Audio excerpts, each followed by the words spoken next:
Good morning বন্ধুরা, সকালবেলা চলে আসলাম মূলো খেতে স্প্রে করতে। তো শিকড় আর পচানির জন্য স্প্রে হচ্ছে। বর্ষার ভিতরে পচানি বা গাছে লাগে আর শিকড় হলে গাছটাকে টেম্পার করে রেখে দেয়, যার কারণে গাছটা কমজোরি না করতে পারে। তো 15 কাঠা জমি আমি মূলো করেছি এই বর্ষা ওয়েদারের ভিতরেও।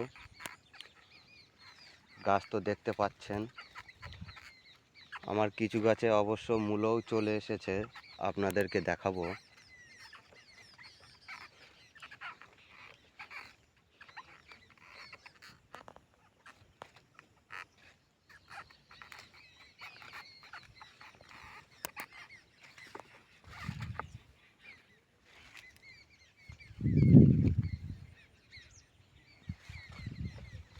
দেখছেন বর্ষার ভিতরে কি সুন্দর গাছ তৈরি করেছি।